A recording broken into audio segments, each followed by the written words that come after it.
আসসালামু আলাইকুম এভরিওয়ান। এই মুহূর্তে আমি আছি হচ্ছে পল্লীকবি জসিমউদ্দিনের বাড়ির সামনে। এখানে একদম বাড়ির সামনেই অবস্থিত কুমার নদী। কুমার নদীর ঘাট দিয়ে হাঁটছি এবং যথেষ্ট পরিমাণে স্পেস আছে এখানে বসার মতো, এবং আপনাদের বসার জন্য সামনে অনেকগুলা ছাউনির মতো তোলা আছে যেখানে বসে আপনারা আপনাদের সময়টা পার করতে পারবেন। এছাড়াও স্থানীয় লোকের ভাষ্য মতে এখন আমি আসি হচ্ছে 11টার সময়, সকাল না বিকালের দিকে হচ্ছে লোক সংখ্যা একটু বেশিই থাকে। তো চলুন বেশি কথা না বলে জসিমউদ্দিনের বাড়ির ভিতর যাওয়া যাক। আর একটা ইনফরমেশন দিয়ে রাখি, এটা হচ্ছে আমার ফরিদপুর সিরিজের প্রথম পর্ব। ফরিদপুর হচ্ছে মোট 9টি উপজেলা আছে, ইনশাল্লাহ একে একে 9টি উপজেলা কভার করব। ফরিদপুর আমার নিজের শহর, এর পরবর্তীতে দেশের বিভিন্ন স্থান ঘুরে আপনাদের সামনে তুলে ধরার চেষ্টা করব। এই মুহূর্তে দাঁড়িয়ে আছি ঠিক কবির বাড়ির সামনে। এটা হচ্ছে কবির বাড়ির ঢুকতে একদম প্রথম গেটটি। এখানে হচ্ছে কবির বড় একটা নাম ফলক করা আছে এবং পাশেই কবির সমাধি। তো চলুন আস্তে আস্তে ভিতরের দিকে যাওয়া যাক। ভিতরে ঢুকতেই এই পাশে যদি লক্ষ্য করেন আমার পিছন সাইডটাতে টিকিট টিকিট লাগবে। আচ্ছা, কত করে টিকিট?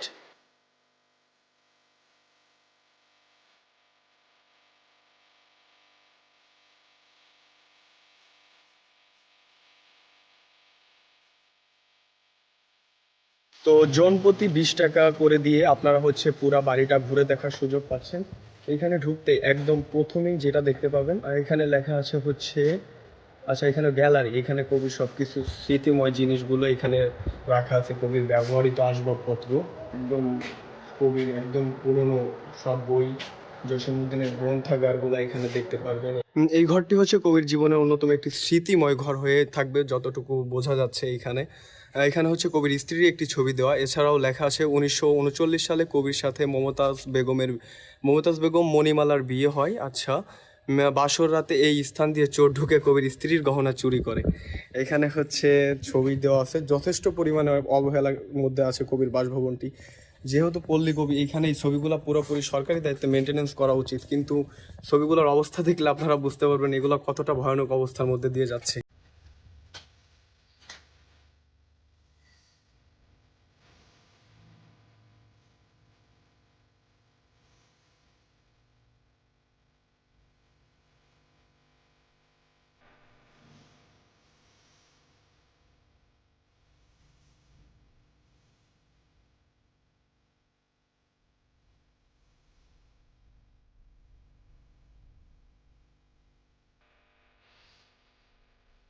কবির ঘর, কবির সেজ ভাইয়ের ঘর, কবির পিতামাতার ঘর, ওই পাশ থেকে আসার পর এটা হচ্ছে কবির বাড়ির পিছনের সাইডটা।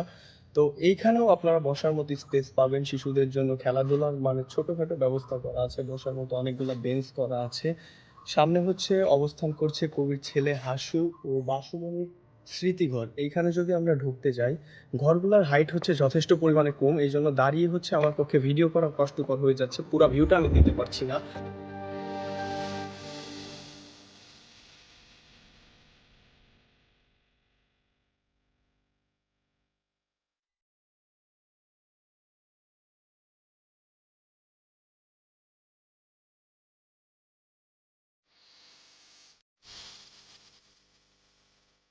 একটু আগে যে ঘরটি থেকে ঘুরে আসলাম, কবির ছেলে হাসু ও বাসুমণির স্মৃতিচারণ গ্যালারি, ওইখানে সামনেই একদম একদম সামনে অবস্থান করছে কবির বন্ধু ডক্টর দীনেশ চন্দ্র সেনের হচ্ছে স্মৃতিচরণের একটি ঘর, যেখানে ঢুকলে আমরা অনেক কিছু স্মৃতিময় ডক্টর দীনেশ চন্দ্র এবং কবির অনেক কিছুই দেখতে পারবো।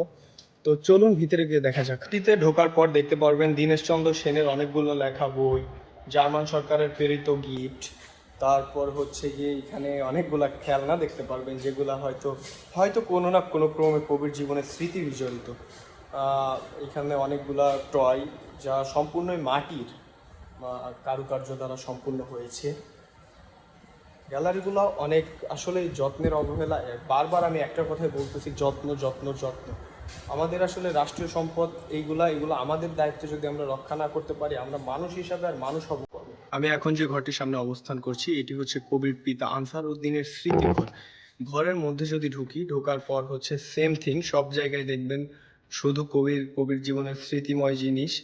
একদম তার পিতাকে উদ্দেশ্য করে লেখা, তার পিতাকে নিয়ে তিনি যা ভাবতেন সেগুলো লেখা, অনেক ছবি।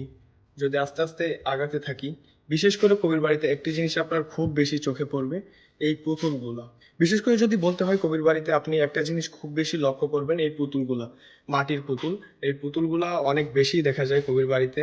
আমার যতটুকু মনে হচ্ছে এখানে হচ্ছে কবির পিতাকে উদ্দেশ্য করে লেখা অনেক চিঠিপত্র, যেগুলো পিতাকে নিয়ে তিনি ভাবতেন, সেগুলো তিনি লিখতেন। এছাড়াও এইখানে যদি আপনারা দেখতে পারবেন, ক্যামেরা ততটা দেখতে পাচ্ছেন নাকি জানি না, কবির রেকর্ডকৃত গান, রবীন্দ্রসঙ্গীত যেগুলো তিনি শুনতেন সবকিছু এখানে ডিস্কগুলা, ওই কি বলে এগুলাকে, আসলে আমার ধারণা নেই নামগুলা, এগুলা রেখে দেওয়া আছে, খুব যত্নেই আছে। তবে এই ঘরটিতে অন্যান্য ঘরের তুলনায় যা বোঝা যাচ্ছে, মানুষের উৎপাত খুব কম, এই জন্য কোনো কিছুতে আজে বাজে লেখার পরিমাণ খুবই কম। এখানে কবির স্মৃতি বিজড়িত সকল লোক, কবির পিতার স্মৃতি বিজড়িত সব স্মৃতি এই ঘরের মধ্যে সংরক্ষণ করা আছে।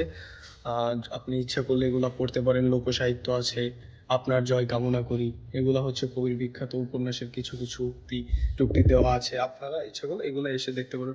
বাড়িটি খুব নিরিবিলি পরিবেশে হওয়া সত্ত্বেও এগুলো আসলে যথেষ্ট মেনটেন্যান্সের মধ্যে নেই। দেখুন এই ছবিটির অবস্থা কি করেছে। অবস্থান করছি পল্লীকবি জসীমউদ্দিনের পারিবারিক কবরস্থান। এখানে হচ্ছে কবির সমাধিটি দেখতে পারবেন। এখানে আস্তে আস্তে আগালে এখানে কবির পিতার সমাধি। যদি আমরা লক্ষ্য করি, এখানে হচ্ছে কবির বড় ভাইয়ের সমাধি। তারপরে যদি আমরা দেখাতে যাই, এখানে হচ্ছে কবির ছোট ভাইয়ের সমাধি। এটা হচ্ছে কবির বড় ছেলের সমাধি।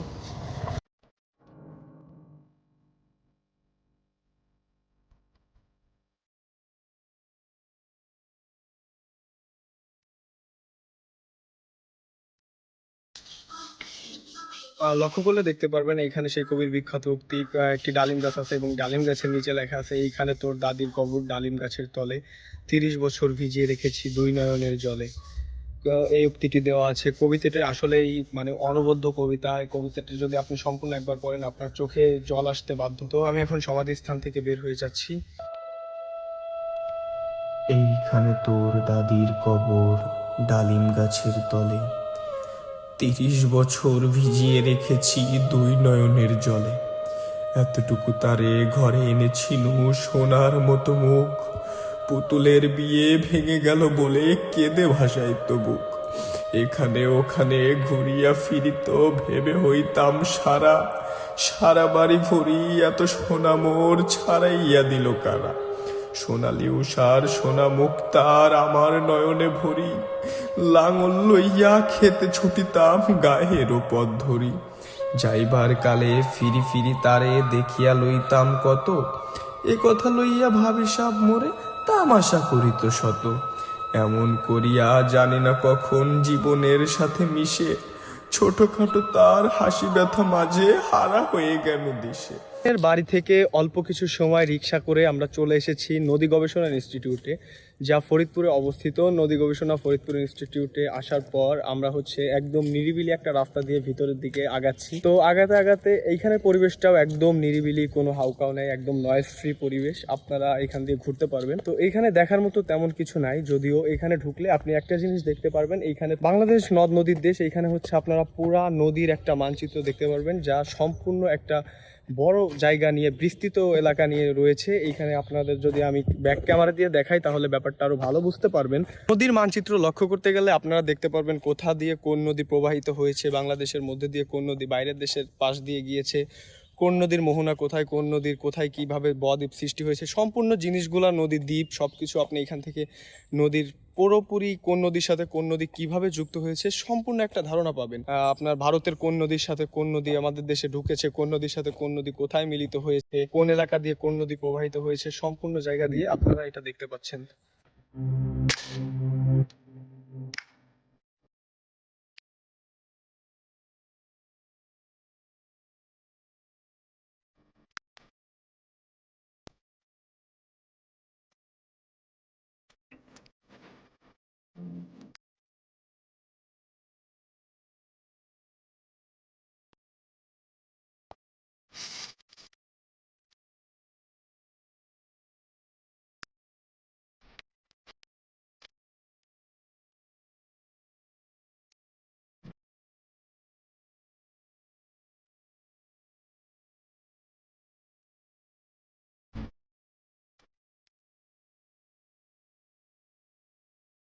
এই মুহূর্তে অবস্থান করছি ফরিদপুর জেলার কানাইপুর ইউনিয়নের। এটা হচ্ছে কানাইপুর জমিদার বাড়ি। যা কাগজে কলমে কানাইপুর জমিদার বাড়ি নামে পরিচিত হলেও স্থানীয় লোকমুখে শিকদার বাড়ি নামে পরিচিত। শিকদার বাড়ি হওয়ার সব থেকে বড় কারণ এখানে যে জমিদাররা জমিদারিত্ব প্রথা চালু করেছিলেন বা জমিদারিত্ব করেছিলেন তাদের বংশ ছিল শিকদার। 18শো শতাব্দীতে হাজী শরীয়তুল্লাহর নেতৃত্বে যখন ফরাজি আন্দোলন শুরু হয়, পরবর্তীতে ফরাজি আন্দোলন শেষ করে তিনি শেষ করতে পারেননি, তার সন্তান হচ্ছে দুদু মিয়া, তখন হচ্ছে এই জমিদারি প্রথার বিলুপ্ত ঘটে বা সমাপ্তি ঘটে। এদের যে বংশধররা ছিলেন এরা পরবর্তীতে ভারতে গিয়ে ভারত তথা কলকাতায় গিয়ে অবস্থান নেয়। কালের ক্রমে 400 বছর আগের জমিদার বাড়ি এখনো টিকে থাকলেও তবে অবস্থা খুবই খারাপ, দেখতেই পাচ্ছেন ভেঙে ভেঙে পড়তেছে। যদি ভিতরের দিকটা আমরা দেখতে যাই, অবশ্যই সরকার বাজেয়াপ্ত করে নেওয়ার পর থেকে প্রত্যেকটা গেটে তালা মেরে দেওয়া হয়েছে, ভিতরে ঢোকার কোনো ব্যবস্থা নেই। পিছন সাইড দিয়ে আমরা আপনাদের ভিতরের মোটামুটি কিছু অংশ দেখানোর চেষ্টা করব। ভিতরে যদি ঢুকতে যান লক্ষ্য করতে পারবেন মেন গেটের সামনে যদি দাঁড়ান দেখতে পারবেন ভিতরে এখনো ধর্মীয় উপাসনালয় চলে। স্থানীয় যারা সনাতন ধর্ম অবলম্বী আছেন তারা এখানে তাদের উপাসনালয় বা তথা ধর্মীয় কাজ এখনো সম্পূর্ণ করে থাকেন। এই মুহূর্তে আমি অবস্থান করছি জমিদার বাড়ির একদম পিছন সাইডটাতে, যেখানে ধারণা করা যাচ্ছে পিছন সাইডে এইখানে যতগুলো ঘর দেখা যাচ্ছে মনে হচ্ছে এখানে তাদের ধর্মীয় উপাসনালয় ছিল, এখানে তারা তাদের ধর্মচর্চা করত। তবে এখন যে অবস্থা এখানে সম্পূর্ণ বোঝা যাচ্ছে মানুষের কোনো চলাচল নাই, সৃষ্টিকর্তার নিয়ম অনুসারে সময়ের সাথে সাথে এগুলা ভেঙে ভেঙে পড়ছে। তো যদি আমি আপনাদের দেখানোর চেষ্টা করি, ওইখানে একটি ঘরের মতো দেখা যাচ্ছে যা ভেঙে গিয়েছে। ওই ঘরটা মেবি তাদের ধর্মীয় উপাসনালয় বা মন্দির মণ্ডপ এমন কোনো কিছুই ছিল যেখানে তারা তাদের ধর্মচর্চা করতো। তো চলুন অন্য অন্য জায়গায় ঘুরে দেখা যাক কি কি আছে। এইখানে আরেকটি ভবন ছিল যেটি সম্পূর্ণ একদম মাটির সাথে মিশে গিয়েছে, শুধু একটি স্তূপের মতো দেখা যাচ্ছে যেটি দাঁড়িয়ে আছে। পিছন সাইড দিয়ে কিছু কিছু ভবনের মোটামুটি ভিতরের দিকেই ঢোকা সম্ভব। তো এই হচ্ছে ভিতরের টেক্সচার ডিজাইনগুলো আপনারা দেখতে পাচ্ছেন, এইভাবে প্রত্নতান্ত্রিক ডিজাইন করা ছিল। মোটামুটি 400 বছর আগের পুরাতন যতটুকু ধারণা পাওয়া যাচ্ছে, এই 400 বছর পুরাতনের সব নির্মাণাধীন ভবন এগুলো। তো চলুন বাইরে গিয়ে আরো কিছু নিদর্শন দেখা যাক।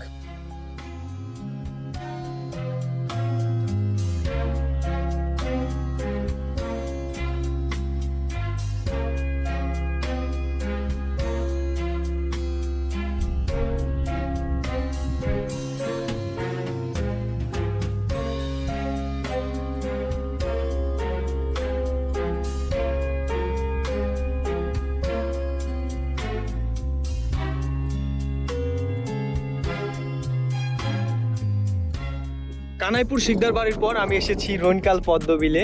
শিকদার বাড়ি থেকে রনকাল পদ্মবিল পর্যন্ত আপনি ভ্যান বা অটো করে চলে আসতে পারবেন, যার ভাড়া পড়বে আপনার জনপ্রতি সর্বোচ্চ 100 টাকার মতো। 100 টাকার মতো খরচ করে আপনি চলে আসতে পারবেন এত সুন্দর পদ্মবিলে, যেখানে এসে আপনি নৌকা নিয়ে ঘুরতে পারবেন এবং অনেক সুন্দর ভিউ দেখতে পারবেন। আসলে পদ্মবিল এখানে পদ্ম ছিল, সময়ের সাথে সাথে পানি যখন বাড়তেছে পদ্মগুলা পানির নিচে চলে যাওয়ার ফলে আপনি পদ্মগুলো এখন দেখতে পারবেন না। তবে প্রকৃতি মনোরম পরিবেশে আপনি কিছু সময় হলেও প্রশান্তির নিঃশ্বাস নিতে পারবেন প্রকৃতির বুকে দাঁড়িয়ে। রনকাল পদ্মবিল সম্পর্কে একটু ইনফরমেশন দিয়ে রাখি, আপনারা যদি একটু আগে আগে আসেন অবশ্যই পদ্ম দেখতে পারবেন। পদ্ম যখন থাকে আসলে এই পরিবেশটা অনেক সুন্দর মনোরম, প্রকৃতির কাছে চলে যাবেন, আপনি হয়তো এক অবিরাম সৌন্দর্যের মধ্যে নিজেকে হারিয়ে ফেলবেন। তবে আপনি যদি অফ সিজনেও আসেন, যখন পদ্মগুলা পানির নিচে চলে যাবে তখন আপনি একেবারে যে হতাশ হবেন ব্যাপারটা তেমন নয়। প্রকৃতির কাছাকাছি আসলে আপনার মন সুন্দর হতে, মন খুশি হতে অবশ্যই বাধ্য। এখানে আপনি দেখতে পাচ্ছেন প্রচুর পরিমাণে শাপলা। পদ্ম না দেখা গেলেও আপনার হাতের বামে চোখে যেদিকে তাকাবেন সুন্দর মনোরম পরিবেশে নৌকায় বসবেন, হাওয়া খাবেন, দেখবেন বাতাস আসতেছে, পার নিচে পানির উপরে শাপলা ভাসতেছে। আসলে প্রকৃতি সুন্দর, সৃষ্টিকর্তার অপরূপ মহিমায় সৃষ্টি। অবশ্যই আসবেন, যদি ফরিদপুরে ট্যুর দেওয়ার ইচ্ছা থাকে অবশ্যই আপনার চুজ লিস্টের মধ্যে রনকাল পদ্মবিলটা রাখবেন। তবে বর্ষার মৌসুমে বা পানি যখন থাকে তখন আসলে অনেক সুন্দর একটা ভিউ দেখতে পারবেন, প্রকৃতির কাছাকাছি নিজেকে অপরূপ মহিমায় হারিয়ে নিতে পারবেন। এই মুহূর্তে অবস্থান করছি ফরিদপুর সদরের মধ্যে অবস্থিত ফরিদপুরের ধলার মোড়ে। এখানে প্রচুর পরিমাণে পানি হয়েছে এবং পানির পাশাপাশি লক্ষ্য করতে পারছেন কাশবনে গিয়ে আপনাদের কাশবনের ভিউটা দেওয়ার চেষ্টা করব। আর এখানে আসলে আপনারা নৌকা নিয়ে ঘুরতে পারবেন, যদিও বর্ষার মৌসুমে আসেন তবে নৌকা পাবেন, আর বর্ষা ছাড়া আসলে এখানে হচ্ছে শুধু বালি চর পাবেন। তো বর্ষার মৌসুমে আসার ট্রাই করবেন, অনেক সুন্দর ভিউ পাবেন। পোপার কাশবন দেখতে চাইলে অবশ্যই এই সময়টাতে আসার চেষ্টা করবেন। আর ধলার মোড়ের ঘাট থেকে আপনি হচ্ছে নৌকা করেই চলে আসতে পারবেন একদম চরে, যেখানে হচ্ছে এইরকম সুন্দর কাশবন দেখতে পারবেন। কাশবনগুলো অনেক সুন্দর, একদম নদীর মাঝ বরাবর চর নিয়ে ওঠে, অনেক সুন্দর একটা ভিউ পাবেন এইখান থেকে। আর ওইখান থেকে নৌকা ভাড়া করার প্রসেস হচ্ছে নানাভাবে নৌকা নিতে পারবেন। আপনি শেয়ার নৌকায় যাইতে পারবেন, অথবা ছোট ডিঙি নৌকা যেগুলো আছে ওগুলো আপনি পার্সোনালি নিজে নিয়েও চলে আসতে পারবেন। তো নানাভাবে নৌকা নিয়ে আসা যায়। তো আপনারা যদি আসতে চান মেইনলি হচ্ছে আপনাদের ফরিদপুর বা নতুন বাস স্ট্যান্ড থেকে বা যেদিক থেকে আসবেন একটা রিক্সা করে আপনি শুধু বললেই হবে ধলার মোড়ে যাবেন, দেন রিক্সাওয়ালা আপনাকে ধলার মোড়ে এনে একদম ঘাটে যেখানে নৌকা থাকে ওইখানে ড্রপ করবে। তো কাশবন যদি দেখাইতে যাই, শুধু কাশবন আর কাশবন, শুধু সাদা হয়ে রয়েছে, অনেক সুন্দর লাগবে। মামা কোন মাস থেকে কোন মাসের মধ্যে আসলে কাশবন দেখতে পারবে? মানে অক্টোবর থেকে পরবর্তী 3 মাস পর্যন্ত কাশবন থাকবে। যদি অক্টোবরে আসেন, অক্টোবর নভেম্বর ডিসেম্বর পর্যন্ত কাশবন পাবেন বলে আশা করা যাচ্ছে, এবং পানিও থাকবে। আর এর পরবর্তী সময় আসলে এখানে শুধু চর, শুধু বালি আর বালি, এমন একটা অবস্থা দেখতে পারবেন। তো এই জায়গাটার যদি ওভারভিউ টোটাল দিতে যাই, আপনাদের একটা সিনেম্যাটিক ভিউর মাধ্যমে দেখাই।